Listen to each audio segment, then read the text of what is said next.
시청자 여러분 안녕하십니까? 11월 29일 화요일 뉴스와이드 시작합니다. 윤석열 대통령이 화물연대 파업과 관련해 시멘트 분야 운송 거부자에 대해 업무 개시 명령을 발동했습니다. 이로 인한 파장과 정치권 이슈 함께 짚어보겠습니다. 정준호 공감포럼 상임대표 강서준 변호사와 함께합니다. 안녕하십니까? 네, 안녕하십니까. 정준호 대표님, 업무 개시 명령 발동. 엿새 만인데 파업한 지 어떻게 보세요? 뭐 한마디로 말씀드리면 이게 첫 번째 파업이 아니거든요. 지난 6월 달에 있었던 파업인데 정치권과 지금 정부에서 5개월 이상 해결을 못 하다가 또다시 재파업을 한 겁니다. 그거에 대해서 5달을 그 화물연대가 기다려줬는데 대통령은 엿새도 못 기다려주냐. 이렇게 좀 한번 말씀을 드리고 싶습니다. 아하, 5달 기다렸는데 일주일도 못 기다리고. 네. 강 변호사님 어떻게 생각하세요? 네, 정 대표님이 말씀하신 대로 현재 화물연대와 또 정부가 협상이 진행 중입니다. 또 내일도 협상이 예정되어 있는데요. 이런 상황에서 업무 개시 명령을 했다는 것은 너무 강대강으로 치닫는 거 아닌가 하는 아쉬움이 있습니다. 특히 또 업무 개시 명령 같은 경우에는 도입 당시부터 위헌 논란이 있었고 거의 사문화되다시피 해서 실제로 발행된 적이 없습니다. 뭐 이러한 위헌적 요소가 있는 업무 개시 명령은 어찌 보면 최후적 수단으로 이루어져야 되는데 너무 빨리 명령이 발동된 거 아닌가 하는 개인적인 생각이 있습니다. 네, 사실 이 업무 개시 명령이 지난 2004년에 도입이 됐지만 이번에 처음으로 내려진 거잖아요. 앞으로의 절차는 어떻게 진행이 되나요? 지금 법을 보니까 화물운수사업법을 보면은 이제 국토교통부에서 개인이나 사업자 법인 상대로 이제 사면 명령을 이제 발동을 하는데 오늘 이제 우편으로 발송이 시작됐다라는 뉴스를 제가 봤습니다. 그 우편을 송달을 받으면 그 다음 날까지 이제 복귀를 해야 되는데요. 어길 경우에는 30일간의 면허 정지라든지 2차로 면허 취소까지 이제 예정이 돼 있습니다. 아마 지금 화물 운수 사업자분들, 운수 근로자분들 입장에서는 이 면허 취소가 제일 좀 신경이 쓰이는 부분일 건데요. 여기에 대해서 이제 또 정당한 사유 없이 그 복귀 명령을 거부를 했을 때는 형사처벌도 가능합니다. 3년 이하의 징역이라든지 3천만 원 이하의 벌금이 지금 예정이 돼 있기 때문에 지금 굉장히 좀 화물연대 내부에서 좀 술렁이는 분위기가 감지가 되고 있습니다. 이 화물연대 전체에 대한 게 아니잖아요. 일단 네. 시멘트 분야만이잖아요. 한 2,500명 정도 된다고 하는데 왜 시멘트를 뭐 각계기업화하나요? 하나씩? 이게 지금 시멘트부터 발동을 했다라고 하는 건 지금 현 시점에서 그 국내 건설업계의 좀 특수성이 좀 반영이 돼 있는 건데요. 예전에 그 레고랜드 사태로 이제 PF 대출이 꽉 막혔다라는 뉴스를 보셨을 건데 그런 부분에서 지금 건설사, 대형 건설사들 지금 연쇄부도라든지 이런 예측도 지금 조심스럽게 나오고 있는 상태에서 시멘트가 공급이 안 되면 건설 현장이 이제 소위 말하는 셧다운으로 이제 멈춰버리게 됩니다. 그렇게 되면은 그 현장에서는 뭐 그 하루에 하루씩 그 공기가 연장이 될 때마다 건설업체 시공사에서 그 사업주에게 물어야 되는 지체장금이라고 하는 엄청난 그 과태료 위약금이 이제 부과가 되게 되는데 이 부분과 관련해 가지고 공기 연장이 한없이 미뤄지게 되면은 대출도 막혀 있는데 시공사 건축업계의 그 연쇄 좀 부도가 우려가 되기 때문에 우선 급한 시멘트부터 좀 발동을 한 것 같습니다. 네, 그래서 뭐 이 파업으로 인해서 손해가 하루에 3천억까지 나고 있다 이런 기사도 있었는데요.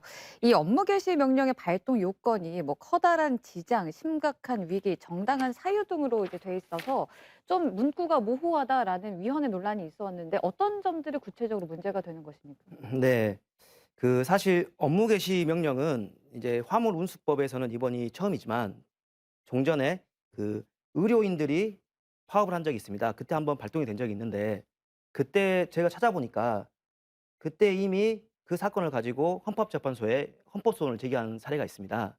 이제 물론 제가 그 결정문을 봤더니 뭐 직접성이랄지 자유 관련성이 없어서 부적법 각하가 돼서 본안에 대한 판단은 없었습니다. 그래서 충분히 화물연대에서도 아마 헌법소원을 제기할 것이라고 저는 보여집니다. 음. 뭐 이 위헌 논란에 관해서 뭐 첫 번째로 말씀드리면 일단 헌법상 보장되는 노동 3권이 있습니다. 예, 노동 3권에 의한 정당한 기본권 행사인데 이를 침해하는 법률이기 때문에 위헌 법률이 아닌가라는 문제가 있고 방금 정 대표님께서 말씀하셨다시피 업무 개시 명령을 어길 경우에 지키지 않을 경우에는 형사처벌이 규정되어 있습니다. 우리 형사처벌의 경우에는 헌법상 죄형 법정주의에 의해서 명확성의 원칙이 적용이 됩니다. 즉 명확하게 적용이 돼야지 우리한테 어떻게 보면 가장 침해적인 행위라고 할 수 있는 뭐 징역이랄지 벌금을 할 때 판단을 할 수 있는 부분이 있는데 여기를 보면 지금 뭐 조문에 커다란 지장, 심각한 이기, 정당한 사유 매우 모호하게 규정이 되어 있어서 과연 이렇게 그 정부가 약속을 지키지 않는 것에 대해서 파업을 한 것이 정당한 사유일까부터 시작해서 많은 어떤 판단과 해석의 소지를 남겨두고 있습니다. 이러한 점이 아마 지형법정제 위배돼서 위헌이 아닌가 하는 그런 주장들이 있는 것으로 알고 있습니다. 네. 정 대표님 어떻게 보십니까? 실제로 이제 헌재로 만약 올라가게 된다라고 하면은 방금 이제 강 변호사님께서 말씀하신 것처럼 좀 모호한 규정에 대해서 좀 논란이 명확성 관련된 논란이 있겠죠. 근데 제가 개인적으로는 이제 헌법재판소에서 쓰는 표현으로 이제 최후 수단성이라는 표현을 많이 쓰는데요. 아까 처음에 말씀드린 것처럼 화물연대가 몇 달 동안 이제 파업을 한번 유보를 했다가 다시 진행을 했는데 업무 개시 명령부터 발령을 해버렸기 때문에 말씀하신 것처럼 업무 개시 명령이 위배할 경우에 형사처벌까지 가능한 수단인데 이거를 조금 기다렸다가 최후 수단으로서 활용을 해야 되는데 우선 선수단으로서 이제 발행을 한 부분과 관련해서 최후 수단성 관련된 논란이 불가피할 걸로 보입니다. 그러니까 이게 할 거 다 해보고 그다음에 하다 안 되면 마지막에 해야 될 것인데 제일 먼저 지금 해버렸다 이런 건가요? 공권력이 이제 발동을 할 때는 공권력이 이제 독점성 때문에 이제 무서운 부분인데 작은 칼을 꺼내서 해결할 수 있었는데 우선 큰 칼부터 먼저 꺼냈다라는 부분과 관련해서 이제 최후 수단성이 문제가 될 수 있기 때문에 그런 부분들이 좀 논란이 될 것 같습니다. 근데 이제 그 이야기 들어보니까 강 변호사님 네. 그동안 저희들이 보니까 화물 기사가 자영업자로 네. 분류돼 가지고 있어요. 네네. 근데 자영업자면 자기가 일하고 싶으면 하는 거고 안 하고 싶으면 안 하는 거 아니에요? 근데 이걸 어떻게 강제할 수가 있는 거예요? 네, 현재 그 부분이 논란이 되고 있습니다. 사실 지금까지 그 화주를 할 수 있는 뭐 대기업들에서는 화물연대 그 노동자들은 개인 사업자이기 때문에 근로자가 아니기 때문에 어떤 노동상권이랄지 그런 교섭의 대상이 아니지 않느냐는 주장을 해왔는데 이번에 하는 주장들은 어찌 보면 이와 모순되는 주장들입니다. 방금 말씀하신 대로 개인 사업자라면 내가 일을 하기 싫어서 안 하는데 어떻게 정부가 노동을 강요할 수 있느냐. 이는 또 그 국제노동기구 ILO에서 규정하고 있는 그 강제노동 금지 원칙에도 위배된다는 그런 논란도 있습니다. 그래서 현재 그런 업무 복귀를 명령하는 것이 모순이라는 주장이 많이 있습니다. 어떻게 보세요? 이게 지금 코에 걸면 코걸이, 귀에 걸면 귀걸이 막 이런 식으로 하는 것 같은데. 실제로 6월 달에 이 관련된 좀 에피소드가 있었습니다. 6월 달에 보면 이제 노동법상으로 보면은 이렇게 자영업자의 형태를 띠지만은 근로지시 감독을 받아야 되는 노동자들을 이제 특수고용 노동자라고 이제 표현을 하는데요. 특수고용 노동자로서 이제 화물 운수 사업자들이 문제가 되다 보니까 노동부에서도 6월 파업 때 좀 개입을 해야 되는 거 아니냐라는 논란이 있었는데 당시에 6월 달에 노동부 장관이 그냥 국토부 장관에게 다 떠넘기듯이 본인은 아무 책임이 없다라고 얘기를 하고 출국을 해버렸던 사례가 있는데요. 그래서 그런 논란이 있었는데 그 부분이 지금 5개월 전에 이슈가 하나도 지금 정리가 안 되고 똑같은 쟁점으로 지금 화물연대 파업이 지금 쟁점화가 되고 있기 때문에 지켜보는 입장에서는 솔직히 좀 답답한 부분이 많이 있습니다. 어떻습니까? 이런 상황에서 내일 또 화물연대하고 정부하고 협상을 하잖아요. 근데 협상은 하는데 오늘 대통령이 이런 얘기 했어요. "불법과는 절대 타협하지 않을 것이다." 이러면 협상을 한다는 얘기인가요? 안 한다는 얘기인가요? 정부 쪽에서는 지금 협상 의지가 크게는 없다라고 생각을 하고요. 다만 국민의힘에서 이제 정책위원장 성일종 의원이 일몰제를 3년간 다시 또 연장하는 식으로 지금 안을 만들기는 했었거든요. 근데 과연 이 안이 지금 통과될 수 있느냐를 좀 살펴볼 필요가 있는데 구조적인 좀 특수성이 하나 있습니다. 우리가 보통 보면은 노사정위원회라고 하잖아요. 근데 화물연대 같은 경우에 있어서는 이제 사측이라는 게 존재하지 않고 이제 물건을 맡기는 그런 발주하는 입장에서 이제 무역협회가 이제 사측인 입장을 하게 되는데 이 경우는 지금 5달 동안 화물연대 파업이 유보가 되면서 국회에서 국토교통위에서 여당과 야당 특히 그 야당 같은 경우에 있어서는 이재호 국회의원이 조호섭 의원도 일몰제를 폐지하는 부칙 규정을 삭제를 하는 개정안을 이제 마련을 했었단 말이에요. 근데 그 국회에서 상임위에서 그 개정안이 통과가 안 되면서 이 파업이 유도가 된 부분이 있거든요.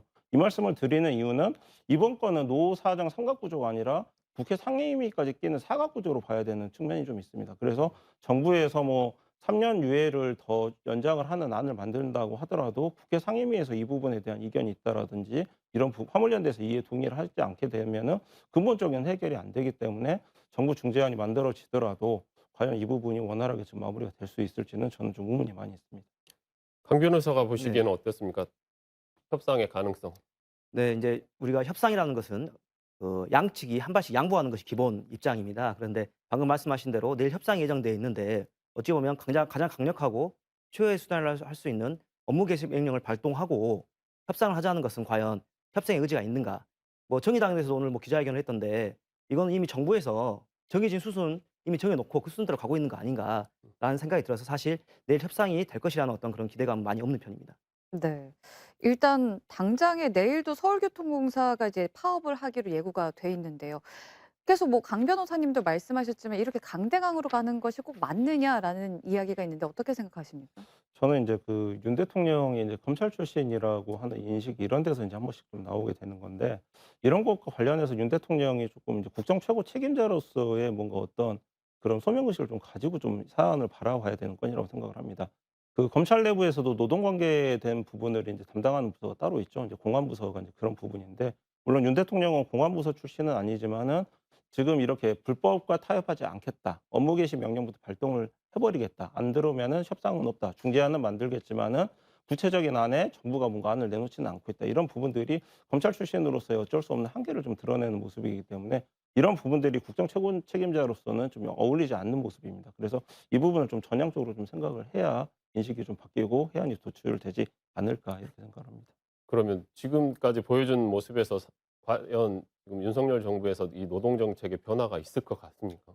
지금 이제 사실 노사정위원회를 말씀을 드렸지만은 그 국정감사 기간에 파행을 일으켰던 이제 김문수 노사정위원장이 나와서 뭐 공산주의 얘기를 하고 좀 그런 부분들이 있잖아요. 그래서 본연의 그 제도 취지에 맞는 그 기관장의 역할이 좀 안 나오고 있는 상태이기 때문에 이 부분을 윤 대통령이 국정 최고 책임자고 인사권자이기 때문에 본인이 개입을 해서 그 부분을 좀 바로잡아야 되는데 그럴 수가 지금 없는 구조인 거죠. 네. 강 변호사님이 보시기에는 윤석열 정부의 노동 기본 기조라는 게 변화가 있을까요? 계속 지금 강대강인데. 네.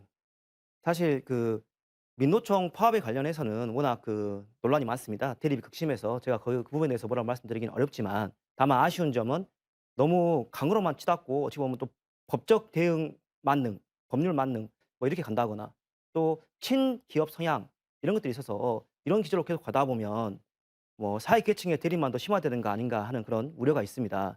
다만 개인적인 생각으로 지금까지 어 대통령의 그런 성향들을 보면 다소 좀 고집이 상당히 있으신 것으로 보이는데 그래서 제 생각에는 쉽게 그런 기조를 바꿀 것 같지는 않아 보입니다. 네.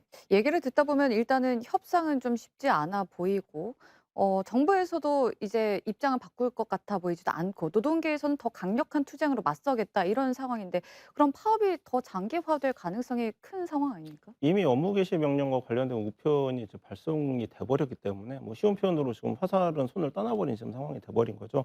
그런 부분과 관련해 가지고 민주당에서도 내일 뭐 독자적으로 뭐 좀 일몰제와 관련된 뭐 법안을 좀 어떻게 상임위 단계에서 상정을 시키다든지 이렇게 좀 얘기를 하고 있는데 이 부분이 지금 예산안 처리라든지 국정조사 파행과 맞물려 가지고 함께 좀 장기화될 가능성이 좀 높다고 생각을 합니다.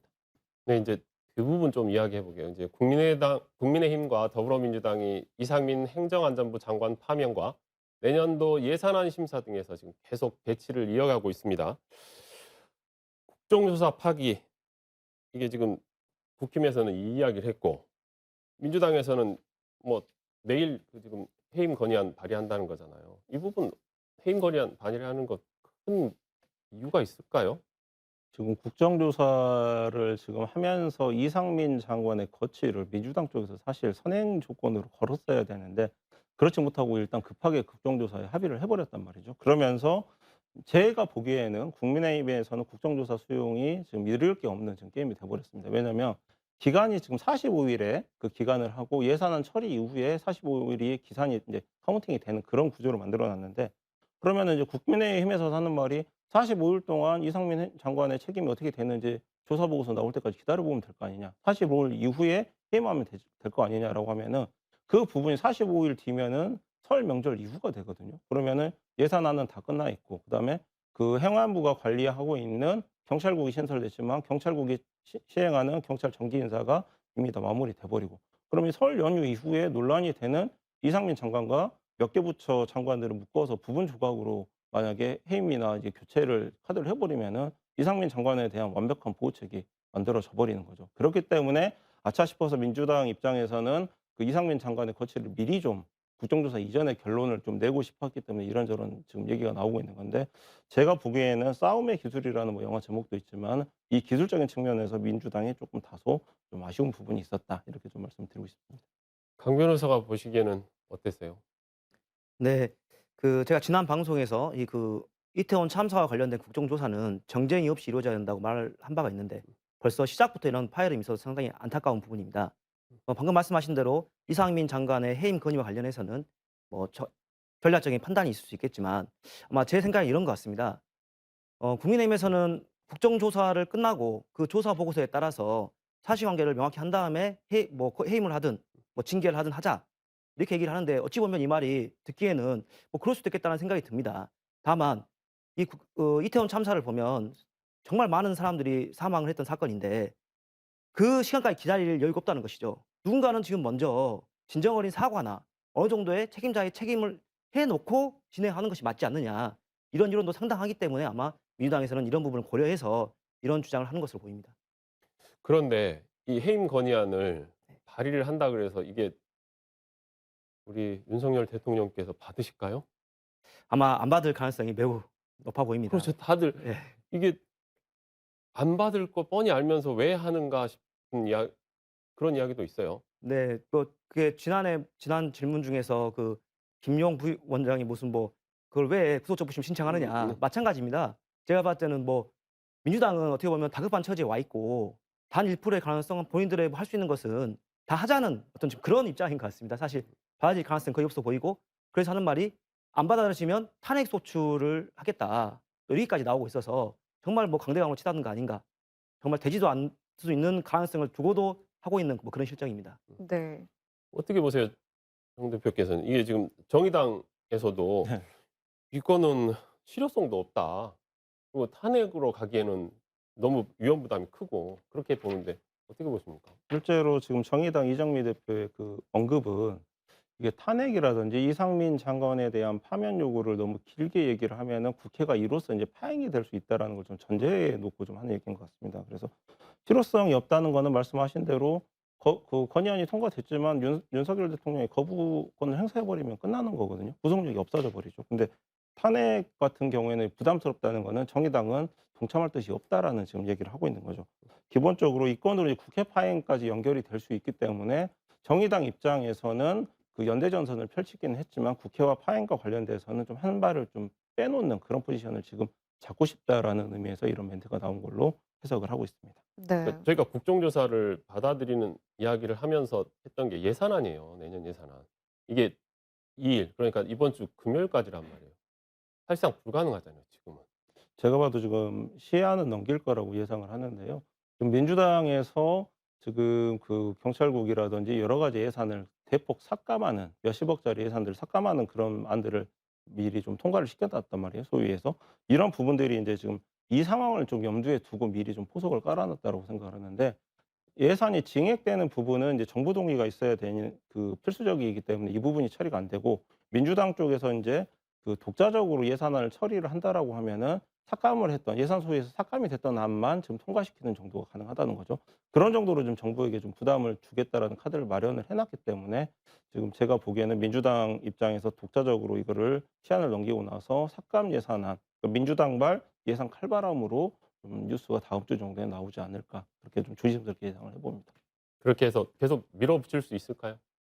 지금 뭐 정부에서는 준예산까지 실질적으로 지금 검토를 하겠다는 말까지 지금 나왔기 때문에 지금 뭐 윤석열 대통령 뭐 성격은 뭐 시청자분들도 많이 지금 지켜보셨을 거니까 제가 보기에는 내년 설 명절 때까지는 강대강 대치가 계속 이루어질 수 있다. 좀 그렇게 예상을 합니다. 강 변호사 보시기에는 어때요? 이게 지금 민주당이 예산안 이렇게 다 삭감을 해서 밀어붙일 수 있을 거라고 보십니까요? 네. 지금 박홍근 원내대표 같은 경우는 계속해서 국민의힘이 국정조사를 볼모로 이렇게 지원을 한다면 단독으로라도 수정 삭감안 단독 처리를 가능성까지 시사를 했습니다. 그런데 과연 이게 현실적으로 가능할지는 좀 의문입니다. 이렇게 방금 말씀하신 이상민 장관의 해임 건의 같은 경우도 아마 이 예산안이 연결돼 있기 때문에 강행하기도 어렵고 또 안 하기도 어려운 그런 딜레마에 빠져 있는 것으로 보입니다. 그래서 현실적으로 지금 매달 1 일까지의 법정 시한을 지키기 어려운 상황이고 그렇다면 과연 어떻게 할 것인가 이건 좀 지켜봐야 될 것 같습니다. 네, 여기까지 이야기 듣고 이어서 시청자가 주목한 뉴스 탑10 함께 하시겠습니다.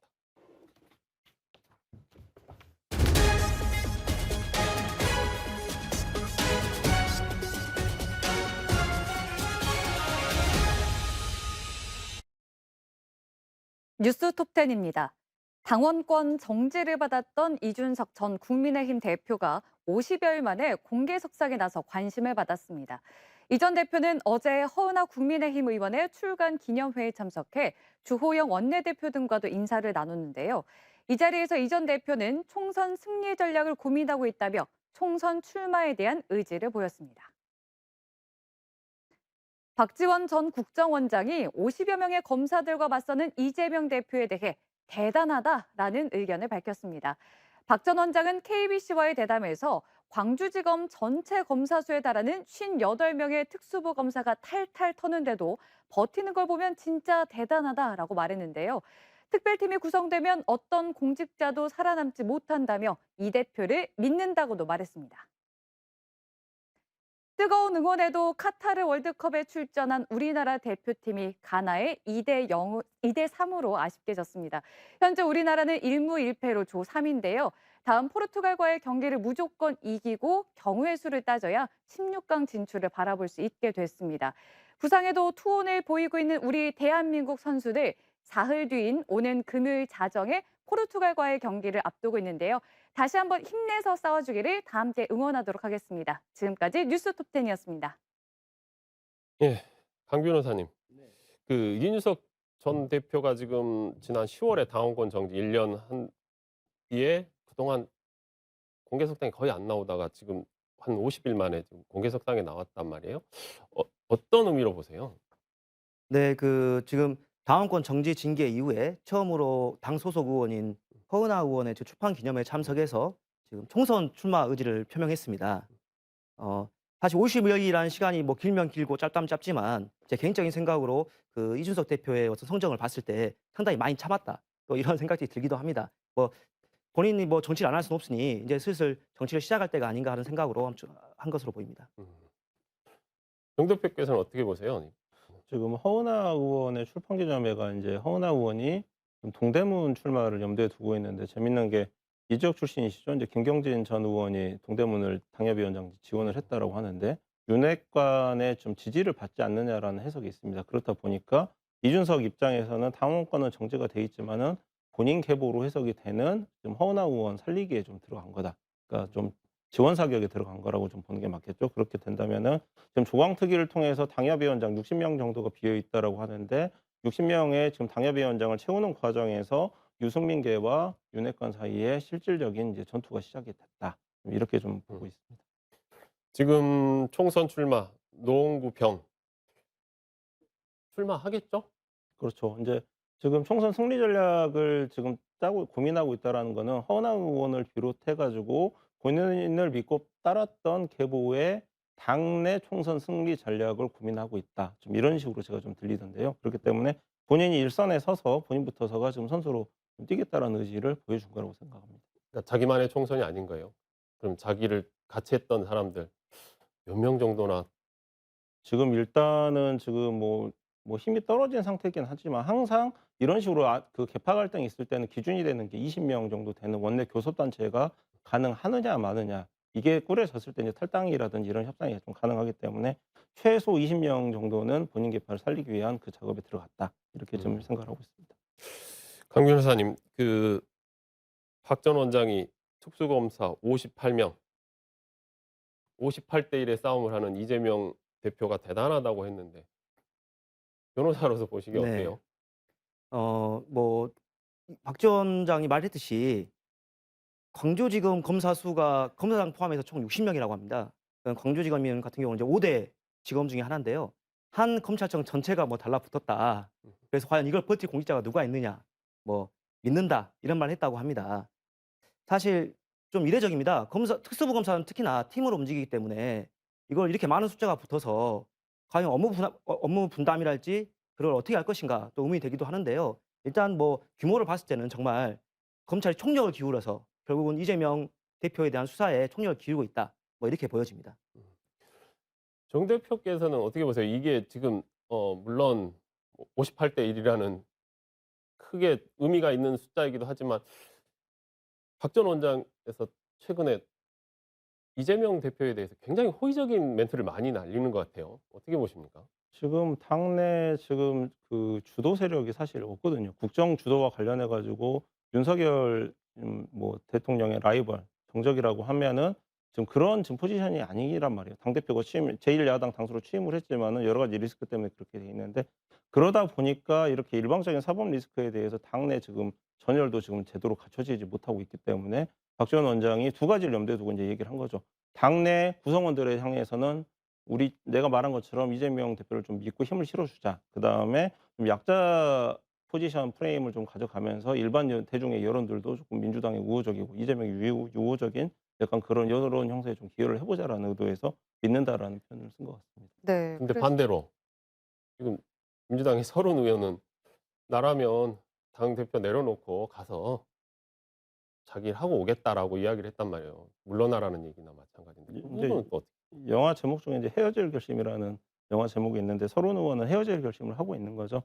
다만 이제 박지원 전 원장 같은 경우에 있어서는 아직 그런 결심이 아니고 실제적으로 뭐 지금 이재명 그 대표의 사법 리스크 이후에 지금 비대위원장과 관련해서도 벌써 박지원 원장이 그 하마평이 또 조심스럽게 나오고 있는 상황이기 때문에 그런 부분까지 염두에 두고 당을 좀 두둔하는 발언을 좀 하고 이재명 대표에 대해서 힘을 실어주는 발언을 당장을 좀 하고 있지 않는가라는 조심스러운 예측을 해봅니다. 네. 그럼 이런 사법 리스크와 관련해서 강경 대응에 나서는 이 대표의 대응 어떻게 보십니까?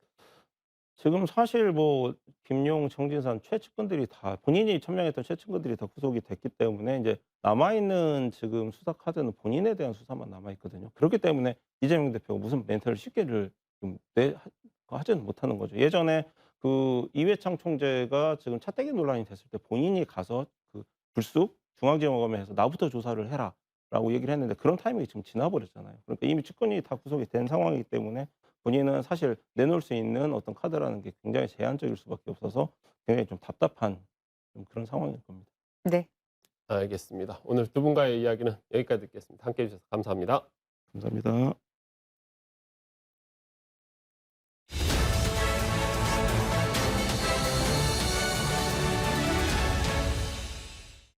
서울광역방송센터입니다. 검찰의 대장동 수사가 이재명 더불어민주당 대표의 목전까지 다다른 모양새입니다.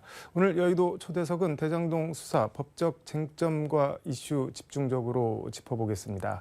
시사 읽어주는 변호사 손금주 전 의원 스튜디오에 나와 있습니다. 어서 오십시오, 변호사님. 네, 안녕하십니까. 오랜만입니다. 오랜만에 뵙는 것 같습니다. 좀 자주 나와 주시지. 일단 대장동 수사, 이게 대장동 비리 수사에서 지금은 대선 자금을 포함해서 이재명 수사 이렇게 판과 프레임이 완전히 바뀐 것 같은데 일단 이 대표 두 측은 김용 부원장, 정진상 실장 두 사람이 구속이 됐는데 네.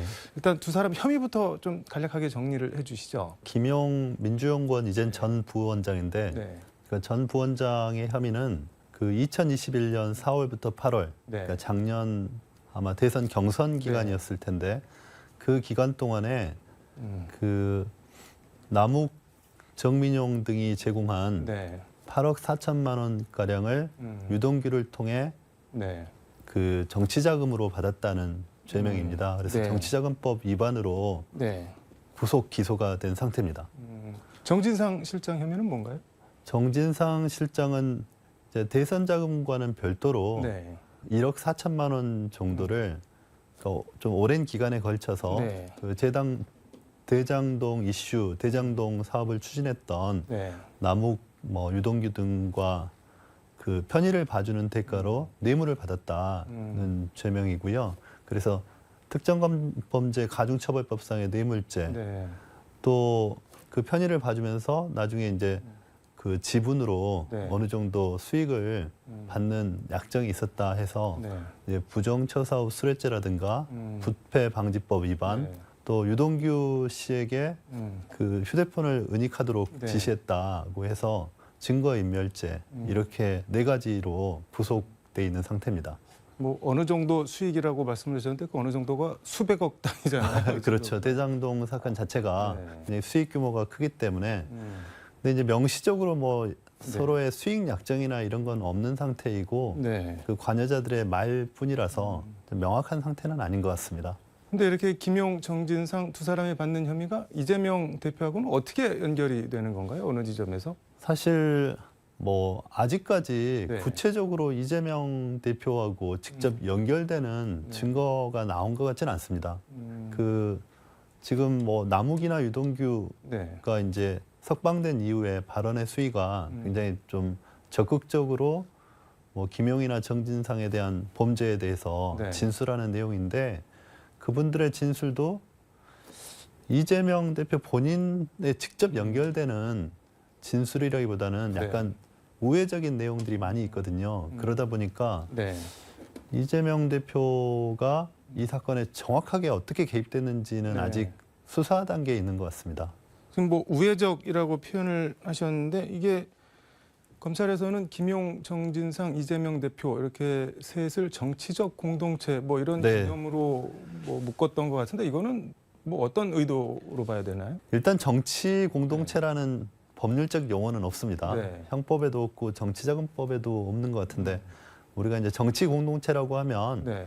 그 사회학 분야에서 사용하는 용어고 공동으로 정치적 의사결정을 하는 공동체. 근데 이제 지금 검찰에서 사용하는 용어는 네. 사실 법률적인 용어는 아니고 그 삼자 사이의 공범 관계로서 어떤 고의가 있다거나 네. 좀 구체적으로 어떤 서로의 역할이 분담돼 있는 것이고 그에 대한 공통의 인식이 있다거나 이런 부분이 입증이 돼야 되는 거거든요. 형사적인 책임을 물으려고 하면. 근데 그런 부분에 대해서는 아직 구체적이지 않고 네.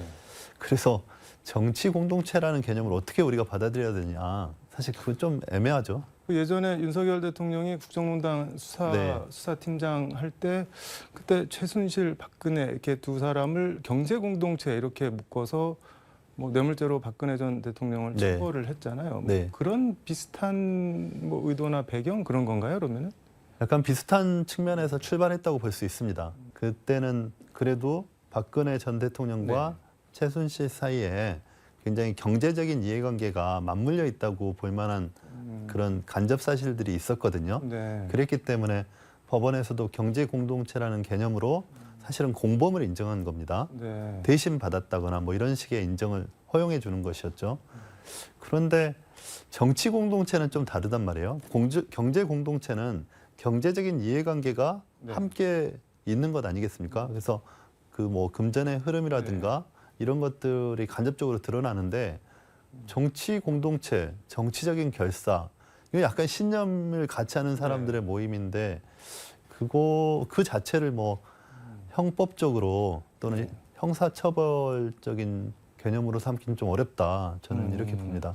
이게 지금 대장동 사업 설계했다는 정영학 회계사 녹취록 뭐 1,100백 쪽 정도 된다고 하는데 거기 보면은 이른바 천화동인 1호 소유주로 뭐 김용이나 정진상이 언급된 적은 없고 뭐 유동규는 뭐 나온 것 같기는 한데 근데 지금 천화동인 1호 700억 뭐 세금 떼고 420 몇백억 그거를 이제 주기로 했다 뭐 그런 말들이 이제 남욱 변호사 등 통해서 나오는데 이게 그 전에는 남욱 변호사도 그런 말을 한 적이 없는데 진술이 바뀌었잖아요. 이거 네. 뭐 어떻게 봐야 될까요? 그 진술이 네. 뭐 유동규 씨도 그렇고 남욱 변호사도 그렇고 석방 이후에 바뀌었단 말이에요. 네. 그러니까 사실 진실을 누가 알기는 어렵잖아요. 객관적인 자료를 가지고 진실을 예단할 수 있는데 그 부분에 관한 객관적이고 명확한 물증은 아직 없습니다. 다만 유동규나 남욱 전 네. 변호사가 이제 진술을 바꿔서 이제 구체적으로 진술을 하고 있는데 그 구체적인 진술의 신빙성이 어느 정도냐에 대한 이제 판단 문제가 있을 것 같아요.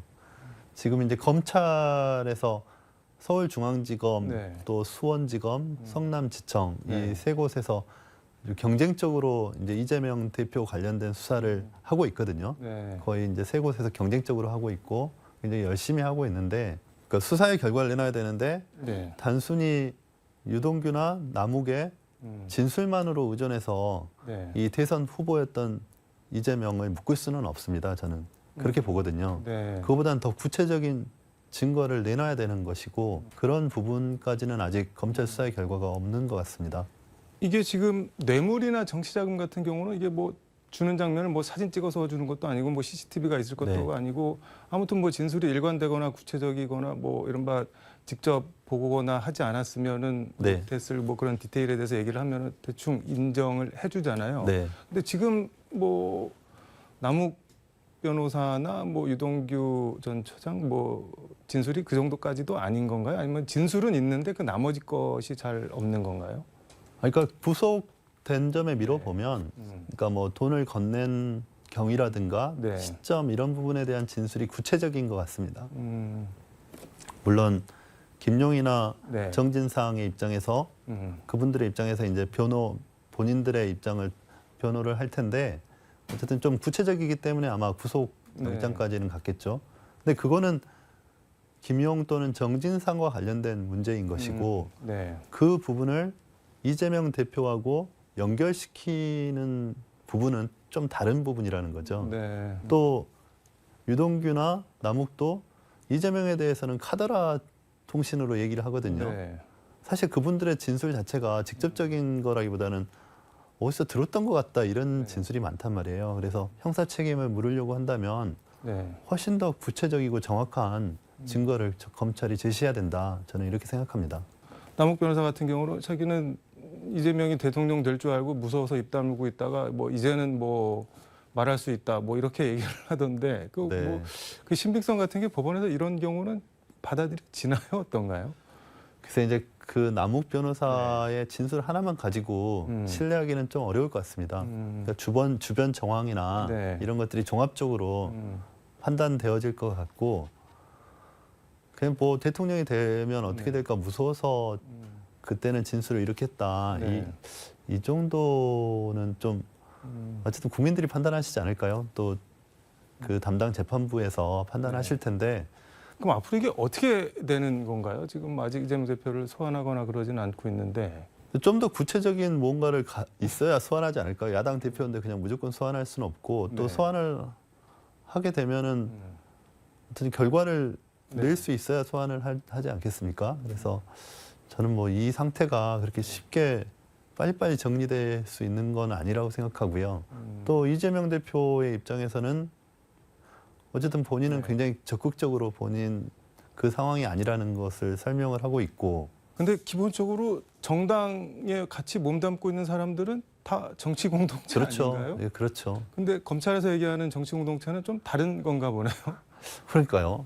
아까 말씀드린 것처럼 국어 사전을 제가 찾아보고 왔는데 네. 국어 사전은 이 나라 또는 지역 공동체 이런 개념입니다. 그러니까 어떤 정책을 함께하는 또는 신념을 함께하는 네. 그런 공동체이고 경제 공동체도 마찬가지고 근데 검찰에서는 경제 공동체, 정치 공동체를 이익의 공유자들의 개념으로 지금 사용해서 네. 공범에 관한 입증이 명확하지 않은 상태에서 공범 유사의 개념으로 가져온 거 아닙니까? 경제 공범 공동체. 유사는 뭔가요? 그러니까 원래 사실 있는 말인가요, 그게? 아니 없으니까 지금 저도 만들다 보니까 네. 공범 유사 이렇게 얘기했는데, 네. 그러니까 실질적으로 이 정도 사건에서 책임을 물으려고 한다면 좀 더 명확하게 공범에 관한 공모에 관한 증거 또 각자 행위를 어떻게 분담했는지 그래서 어떤 범죄를 저질렀는지에 대한 구체적인 입증을 해야 됩니다. 근데 지금까지는 그 아직까지는 정도까지는 좀 부족한 것 같습니다. 검찰이. 알겠습니다. 이재명 대표 얘기가 좀 길어졌는데 그 윤석열 대통령 장모 김건희 어머니 네. 최모 씨가 뭐 민사소송 과정에서 법원에 100억짜리 가짜 뭐 은행 잔고 증명서 이거를 내갖고 사기 미수 부동산 실명법 위계 공무집행 방해 혐의로 뭐 조사를 받은 모양인데 경찰이 혐의 없음 뭐 이러면서 불송치했다고 하는데 이 소송을 하는 와중에 법원에 100억짜리 가짜 잔고 증명서를 냈는데 이게 뭐 형사적으로 죄가 안 된다, 처벌할 수 없다. 이걸 뭐 어떻게 봐야 되는 건가요? 네. 그러면은? 그러니까 뭐 이런 경우 이제 소송 사기 문제도 있을 수 있고 네. 아까 말씀드린 그러니까 공무집행 방해 문제도 있을 수 있고 또 이제 뭐 문서 위조죄도 있을 수 네. 있고 여러 가지 뭐 혐의점이 있을 수 있는데 저도 이제 그 구체적인 기록은 네. 보지를 못했으니까 어떤 연유에서 혐의 없음으로 갔는지는 저희로서는 알 수 없지만은 어쨌든 수사의 형평성 문제는 계속 제기할 만한 사건인 거죠. 이 수사 형평성 뭐 말씀을 해주셨는데 윤석열 대통령 장모나 아니면 김건희 여사 뭐 이런저런 의혹에 대해서 이제 민주당에서는 아니 그 이재명 대표 하듯이 좀 수사해봐라 털어봐라 왜 압수수색 같은 거 안 하냐 이렇게 하고 지난주에 성일종 그 국민의힘 정책위의장이 저희 초대석에 나와서 아니 그 전 정부에서 문재인 정부 때 다 턴 거 아니냐 다 털어놓고 기소도 못했는데 뭘 어떻게 하라는 거냐 이렇게 지금 둘이 맞서고 있는데 어떻게 보시나요? 그러니까 검찰 관련된 네. 이슈만 있으면 여당에서는 아, 전 정부 때 다 했던 건데 니네들이 못한 건 아니냐. 네. 오죽했으면 아무것도 없었겠냐 이렇게 말을 하는데 문재인 정부 때 검찰이 문재인 정부의 검찰은 아니었지 않습니까? 사실. 누구 검찰이었나요? 네. 그거는 뭐 네. 검찰이 검찰 조직의 특수성도 있고 뭐 독립성도 있고 하지만 어쨌든 검찰 내부에서도 여러 파벌이 있었고 검찰 조직에 대한 그 문재인 대통령 또는 청와대, 문재인 정부의 장악력이 그렇게 크진 않았다고 저는 생각합니다. 그래서 그 당시에 수사가 유독 뭐 이렇게 문재인 정부의 주도하에 수사가 이루어졌는데 결과를 못 냈으니까 네. 결국은 뭐 그 없어서 그런 것 아니냐 이런 논리는 조금 국민들이 납득하기 어려울 것 같은데요. 근데 자꾸 그런 논리를 자꾸 반복하시더라고요. 여당의 네. 의원님들이나 이제 근데 그냥 객관적으로 봤을 때 네. 100억짜리 서류가 위조돼서 제출됐다고 하면 그 좀 뭔가 문제가 있다고 생각할 여지가 있을 거 아니에요. 일반인들은 100억씩이나 위조할 그렇죠. 생각도 하기가 일반인들은 100만 원 위조해놓고도 네. 다 벌금 받고 할 텐데 그러니까 이런 생각을 갖게 되는 거니까 뭐 근데 구체적인 수사 자료를 우리가 제가 볼 수 없고 네. 또 어떤 스토리가 그 안에 있는지 모르니까 우리로서는 그냥 추측을 할 뿐인데 어쨌든 일반적으로는 좀 납득하기 어려운 결과이기 때문에 야당에서는 그걸 가지고 공격을 하는 것이고 또 이재명 대표 측근들 뭐 주변에 대한 수사의 강도에 비해서 이제 이쪽 수사는 너무 약하다고 네. 보여지니까 그런 비판을 하는 것 같습니다. 알겠습니다. 오늘 말씀 여기까지 듣도록 하겠습니다. 고맙습니다. 네, 감사합니다. 네, 지금까지 서울광역방송센터에서 손금주 변호사와 함께 전해드렸습니다.